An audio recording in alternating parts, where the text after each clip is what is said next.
오늘 본문은 특별히 거짓 목자와 또 참 목자에 대한 그런 모습을 오늘 그리고 있습니다. 우리 하나님께서 1절부터 4절까지 하나님의 뜻이 있는데 뭐냐면 거짓 목자들이 양무리를 멸하고 흩고 몰아내고 돌아보지 아니했는데 이에 대해서 하나님께서는 이제 악행을 보응하시겠다. 그리고 이 참 목자 대신 우리 하나님께서는 이제 그들을 모아서 하나님께서 양무리를 남은 자들을 모든 지방에서 모아내어서 우리로 돌아오게 하겠다. 3절에 보면 생육하고 번성시키며 또 그 위에 기르는 목자를 세워주시겠다. 양이 다시는 두려워하거나 놀라거나 축이 나지 아니하리라. 여호와의 말이라. 그래서 하나님께서는 어떤 계획을 갖고 있냐면은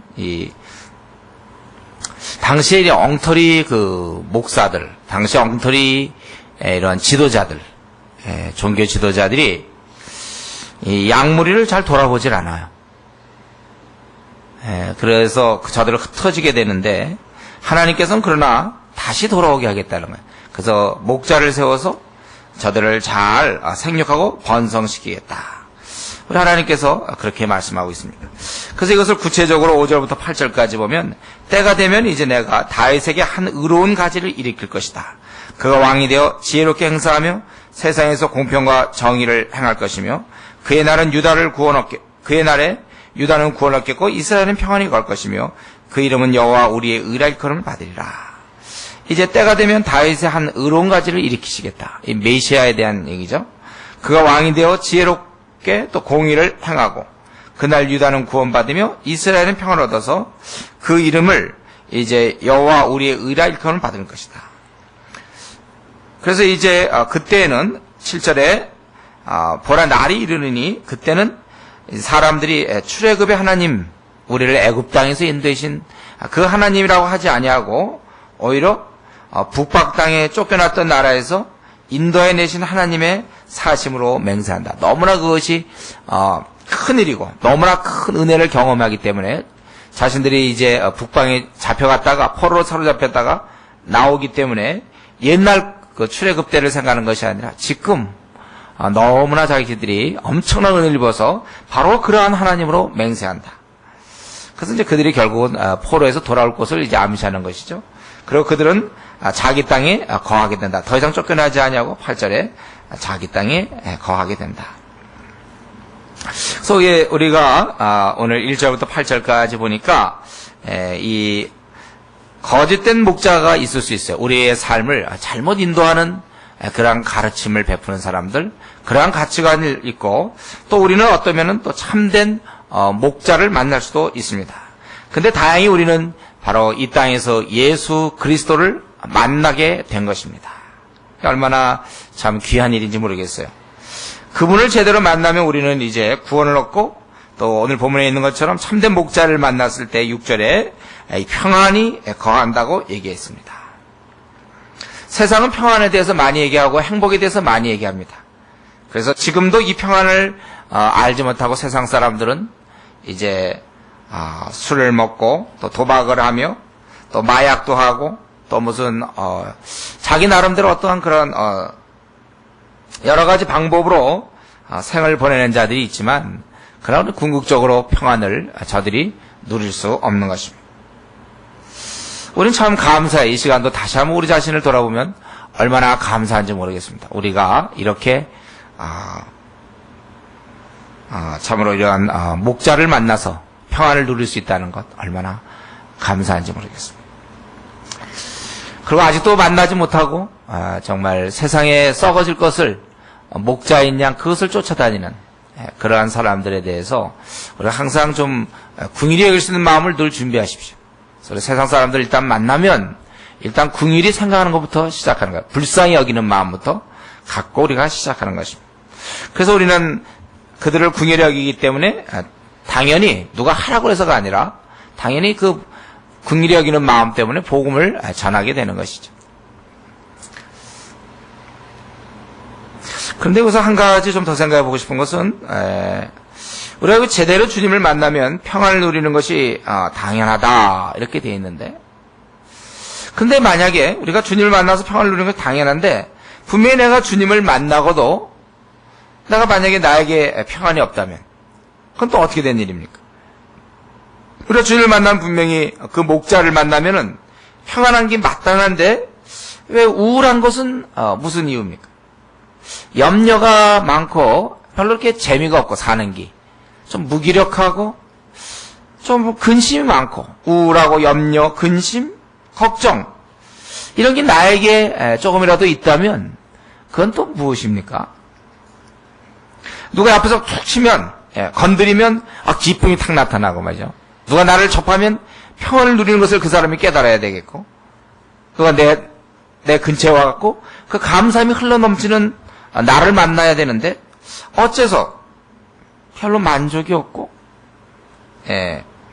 좀 무기력하게 그렇게 만약에 우리가 살아간다면 그럼 아직 목자를 못 만났나요? 이런 건 어떻게 우리가 답변해야 되나요? 이럴 때는 그러면 내가 좀 평안이 없고 좀 우울하고 걱정, 근심, 염려 또 뭐가 있을까요? 번민, 고뇌, 고민 그것도 되겠네. 또 뭐가 있을까? 두통, 힘들어. 그거 어떻게 근데 된 것입니까? 분명히 그분을 만났는데 우리는 만약에 내가 한번 정직하게 자기를 돌아볼 때 자기에게 그런 정말 성경에서 얘기하는 그런 평안이라든가 이런 행복, 만족, 막 희열 이런 게 없다면요 분명히 제가 한 가지 말씀드릴 게 있어요. 아직도 하나님과 나 사이에서 해결할 문제가 분명히 무엇인지 있는 거예요. 그거 해결하셔야 돼요. 이건 늦추지 마십시오. 이런 거면 해결하기를 차츰 천천히 점진적으로 이제 때가 되면 해결하자. 그것이 아니고 지금 이 순간에 나는 정말 어떻게 하면 내가 회복되고 또 평안과 감사를 내 삶에서 누릴 수 있을까. 그러기 위해서 우리가 기도에 힘써야 되고 하나님께 나아가야 됩니다. 제가 가만히 보니까요. 우리 성도들의 모습이 그랬습니다. 평안도 없는 건 아니겠죠. 근데 그 누리는 단계의 차이가 있는 것 같아요. 어떤 사람은 정말 요만큼 조금 평안을 요만큼 누리는 사람도 있어요. 어떤 사람은 아주 크게 누리는 사람이 있습니다. 이왕에 우리 주님 믿기로 했으면 주님 만났으면 주님 나에게 아주 그 깊은 평안을 주십시오. 그래야 내가 이 땅에서 생기는 문제가 있어도 너무나 깊은 평안이니까 대수롭지 않은 거예요. 그것이 무슨 재물의 문제가 될 수도 있고 부부간의 문제, 무슨 부모와 자식 간의 문제, 또 앞날의 문제, 또 무슨 많은 문제가 우리 계속되고 있지 않습니까? 근데 이 평안이 워낙 크기 때문에 나의 그런 기쁨, 또 내가 만족, 행복 이것은 흔들리지 않는다는 것이죠. 이런 면에서 평안을 아마 우리 성도님은 누리긴 누리시겠죠. 그러나 깊이 누리라는 거예요. 깊이. 이렇게 되도록 기도 생활을 많이 하십시오. 기도로 한없이 그분께 가셔서 가까이 갈수록 평안을 누릴 수 있거든요. 그분께 가까이 가면 갈수록. 지금 한 1km 떨어져 있다. 1km. 그러면 조금밖에 못 누리는 거예요. 그러나 그분께 가까이 가. 500m, 또 100m, 50m 막 참 가까이 가면 갈수록 어마어마한 우리가 평안을 누릴 수 있는 것입니다. 이제 이 거짓 목자는 저들을 흩어뜨리고 망하게 하지만 하나님께서 새 목자를 일으켜서 저들에게 평안을 주시고 함께 해주시고 자기 땅에 두시겠다는 그런 약속입니다. 이제 9절부터 이제 거의 마지막까지는 이제 거짓 선지자들에 대해서 경고하고 있는 것입니다. 저들은 9절부터 보니까 9절에 어떻게 되어 있습니까? 이제 자신은 그 얘기를 듣고 굉장히 떨었다고 그래요. 그리고 10절에 봅니까? 저들은 행음한다고 그랬습니다. 또 악하고 또 항상 힘쓰는 것이 정직하지 못해. 이 정직하지 못한 거 우리 하나님 싫어하십니다. 말을 잘 돌려대고 그때마다 거짓말하는 거 하나님 싫어하세요. 정직해야 돼. 근데 이 거짓 교사들은, 거짓 선지자들은 행음하며 악하고 정직하지 못하고 11절에 보면 아주 사특하다 그랬습니다. 저들은 그러는 거예요. 그러므로 이제 12절에 재앙이 내려지는 것이죠. 그래서 그 길이 흑암 중에 미끄러운 곳. 밝은 데서도 미끄러우면 힘든데 어두운 데서 미끄러운 것이 된다. 그러면 밀침을 받아 엎드러질 것이다. 또 13절에 보니까 내가 사마리아 선지자들 중에 우매함이 있을 모니, 사마리아 선지자라는 것은 이제 북왕국의 수도죠, 사마리아. 바알을 의탁해서 저들이 예언하여 내 백성 이스라엘을 그릇되게 하였고, 또 그와 반면에 남쪽 유다에 있는 예루살렘, 거기 선지자들 중에도 가증한 일이 있음을 보았나니 그들은 간음을 행하며 행악자의 손을 굳게 하여 사람으로 그 악에서 돌이키며 얻게 하였은즉 그들은 다 내 앞에 소돔 사람과 다름이 없고 그 거민은 고모라 사람과 다름이 없다. 그러므로 이제 하나님께서 저들에게 쑥을 먹이며 독한 물을 마시우리니 이는 그 사악이 예루살렘 선지자들에게 나와서 온 땅에 퍼짐이라 하시라. 이제 앞부분에서는 이제 아주 좋은 목자를 주셔서 우리에게 평안을 주시고 우리를 거하게 하신다고 그렇게 말씀했는데, 이제 현실적에는 이런 거짓 선지자들이 나타나서 행음하고, 아마 영적 배교의 의미도 될 수 있겠어요. 또 악하고 정직하지 못하고 사특해서 사람들을 미혹해야 한다, 이제 그렇게 얘기했던 것입니다. 이건 그 당시 이스라엘 민족에게만 해당되는 것이고 오늘도 마찬가지죠. 우리가 지금 사는 이곳은 천국이 아닙니다. 우리가 이 땅에 지금 사는 곳은, 우리는 지금 절대로 천국에 살고 있는 것이 아니에요. 이 땅에는 그 악한 자들과 선한 자들이 섞여 있습니다. 그 종교적 지도자들 중에도 마찬가지입니다. 이 성도들, 교인들 가운데도 악한 성도가 있고 참된 성도가 있는 반면에 교계 지도자들 가운데도 참된 목회자가 있고 거짓된 목회자가 있다는 것입니다. 섞여 있다는 거예요. 그래서 우리가 잘 분간해야 돼요. 우리가 때로 사꾼 목자를 만나는 거에 대해서 너무 의아해하지 마십시오. 사꾼 목자들을 만나는 거에 대해서 너무 의아해하면 안 돼요. 모든 지도자들이 예를 들면 신학을 했다, 아니면 뭘 했다 해서 또는 교회 직분을 맡았다, 그래서 그분이 선한 지도자일 거라고는 아예 믿지 마십시오. 지금도 이 자유주의 신학자들이 또 얼마나 지금 득실되고 있는지 몰라요. 또 이단들도 마찬가지죠. 또 엉터리 사꾼 같은, 그러니까 자기 몸만 기르는 그런 사역자도 많이 있는 게 현실입니다. 여러분, 이 사실을 명심하십시오. 그래서 어떤 사람이 이제 사기당하는 거 보면은 암흑의 무슨 교회의 어떤 직분자, 그랬는데 그 사람이 사기쳤다는 거예요. 그래서 교회는 절대 안 다니는 거예요. 제가 최근에 우리 어떤 친구를 만났는데 교회 생활을 너무 잘하는 직분자예요. 근데 이제 사기꾼이에요. 그럼 뭡니까 그건? 교회에서 무슨 사기치라는 직분이 있나요? 어떻게 직분자인데 사기꾼이에요. 이 사실을 우리 명심하십시오. 주님께서도 말씀하셨어요. 우리가 이 사실을 꼭 명심해야 됩니다. 어떤 직분이 있다고 해서 그분이 혹시 목사든지 무슨 권사든지 장로든지 집사든지 전도사든지 또 강도사든지 또는 뭐든지 간에 성가대 무슨 지휘자든지 어떤 직분들, 아니면 우리 교회 같은 무슨 구역장 무슨 조장, 그거 믿을 수 없습니다. 그건 안 돼요.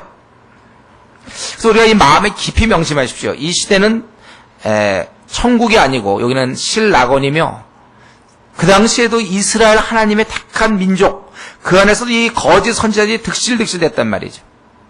오늘날도 지금 저들이 정말 하나님으로부터 왔다고 그걸 무엇으로 보장합니까? 신학교의 그 졸업증명서가 그가 하늘의 일꾼이라는 것을 증명합니까?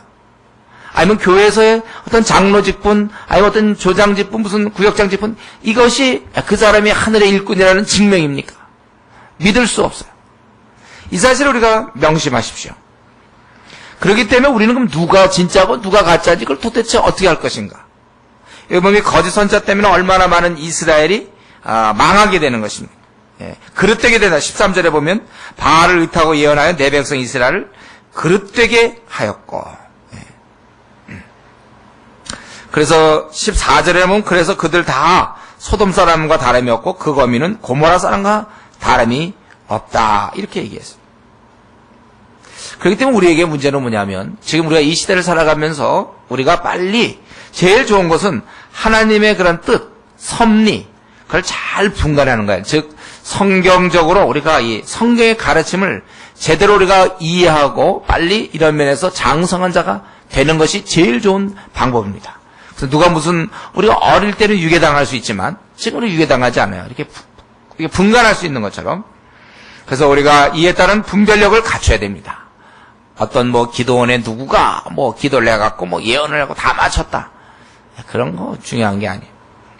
그래서 우리 주님께서도 말씀하시지 않았습니까? 마태복음 7장 22절 23절에 보면 그날에 많은 사람이 나더러 이르되 주여 주여 우리가 주의 이름으로 선전으로 사람이며 주의 이름으로 귀신을 쫓아내며 주의 이름으로 많은 권능을 행치 아니하였나이까 아니가. 바로 예수님의 이름으로 귀신을 쫓아내는 사람들 지금도 많이 있어요. 예수님의 이름으로 예언하는 사람들이 있다. 맞는단 말이에요. 그게 선전으로도 할 수 있어요. 주님의 이름으로 이렇게 하고서 뭐 어떻게 되고 다 맞출 수 있어요. 또 많은 권능을 행해 병을 고친다든가 뭐 기도해갖고 막 병을 고치고 막 이러는 능력 있는 자들이 우리 주위에 있는지 모르겠어요.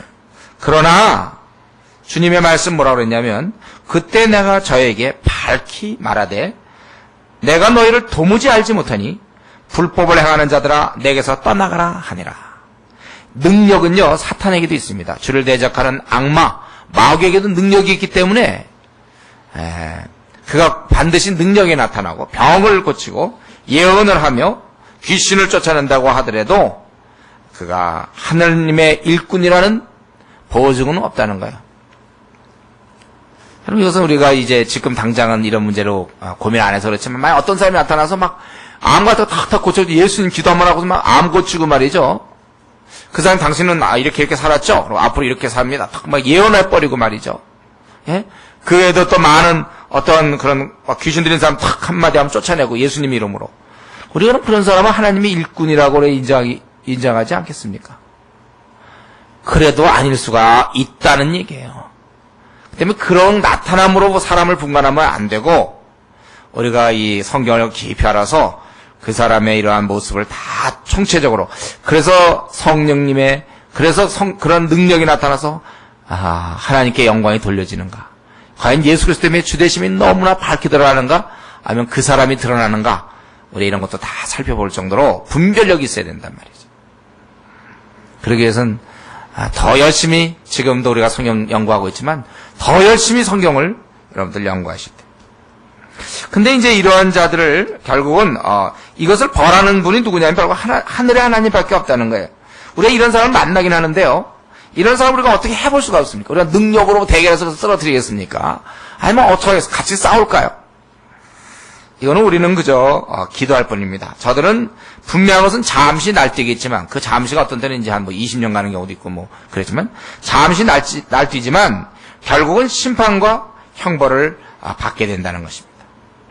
우리 이런 면에서 우리가 하나님을 항상 바라봐야 돼요. 역사의 주관자는 하나님이시기 때문에 뭐 지금 통일과 득세하여 뭐 피스컵을 어떻게 하고 뭐 대학을 만들고 또 무슨 어마어마한 뭐 땅을 부지를 해서 뭘 또 짓고 뭐 막 그런 것 같지만 그런 것 같지만 그러나 저들은 멸망당할 것이다. 우리 이런 생각을 해요. 최후의 승리는 하나님께서 심판이 있다는 것이죠. 때때로 좀 한국 교계도 마찬가지입니다. 어떻게 보면 한국 교계 어떤 경우 보면 굉장히 세속적인 면도 있고 하나님 뜻은 뭐 안았고도 하지 않고 그냥 그 지도자가 그냥 자기 뜻대로 멋대로 성경이 막 어긋나게 멋대로 흘러갈 수도 있어요. 또 우리 막 교단에서 어떤 결정이 성경적이지 않을 수도 있습니다. 이 추세 분위기 오늘날 같은 이런 지금 우리 한국 이 사회의 이런 분위기 참 성경적이지 않는 것들을 너무 많이 막 결정하고 막 그런 식으로 교회가 분위기가 가고 방향이